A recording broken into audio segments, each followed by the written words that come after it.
I tried to do something about it a couple of summers ago. Decided to go to the doctor, get checked out, make sure everything was all right. I go to this new doctor, right? First thing she does, sits me down, asks me a bunch of questions. She's like, how much do you drink? How often do you do drugs? What kind of drugs do you do? So since I've done a lot of drugs in my life, instantaneously I think, this chick's a cop. Are you a cop? You have to tell me if you're a cop, you know. She wasn't a cop. She's just concerned with my well-being.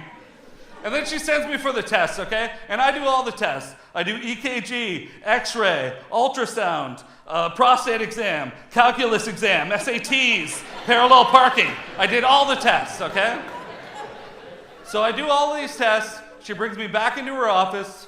She's like, Mr. Richardson, I've gone over your test results, and in my medical opinion, you are too fat. Too fat. This was the lady's medical opinion. I said, I could have came to the same diagnosis by going for a haircut. Too fat. What are you talking about? They stuck a camera up my ass. Too fat. Are you a cop?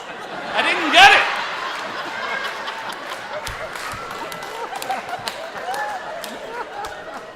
So then I hit her with a chair, because that's how I deal with my problems.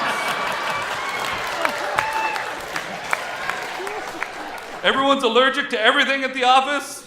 I can't eat anything. It's bad for me. There's a lady at the office allergic to citrus.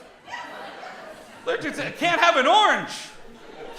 If you wake up one day and find out that an orange might kill you, maybe life isn't for you.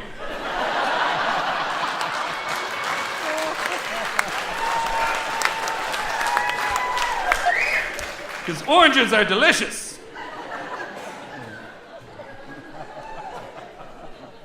People freak out about everything at the office. I remember I told the people at the office that I don't drink coffee. They lost their minds. They were like saying things like, oh my God, what do you do?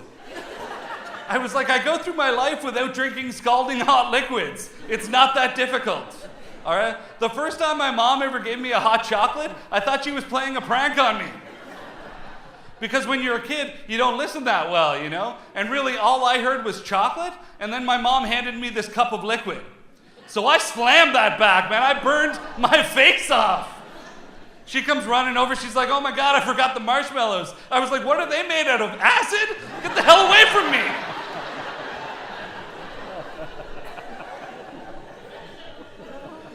Office memos are the most annoying part of the office.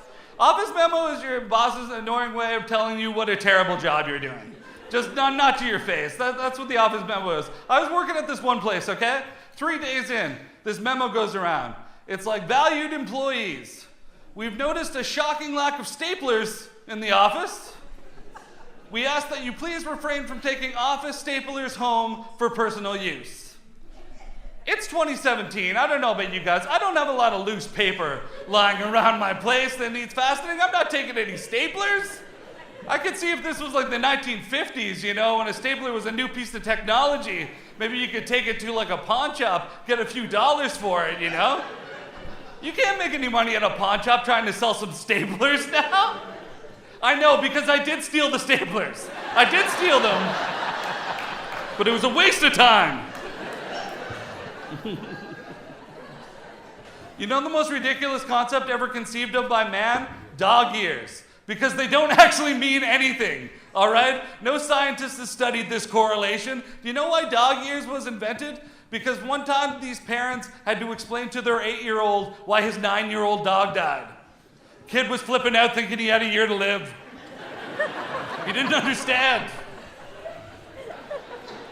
You know how I know dog ears is bullshit? Because we don't do it with any other animal. There's no giraffe ears. There's no alligator ears. There's not even cat ears. And those people are crazier than the dog people. You guys know it's true. I don't like moose hunting though. I don't like how moose are hunted on principle, because I don't like it. For those of you who don't know, how you hunt a moose is you find this open plot of land surrounded by the forest, right? And then you get yourself up in a tree house. And then what you do is you do this thing called a moose call. Now what a moose call is, it's essentially a booty call for moose, okay?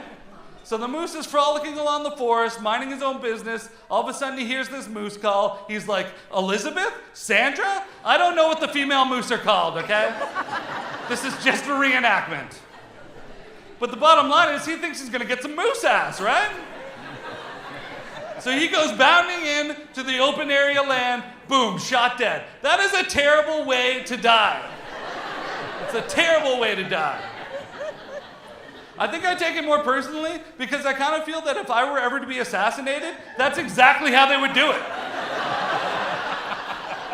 They would just get some girl to call me up and be like, hey, do you want to have sex? I'll be like, yeah, when and where? And she'll be like, well, right now in this abandoned warehouse. I'll be like, that tracks for me, I'm on my way.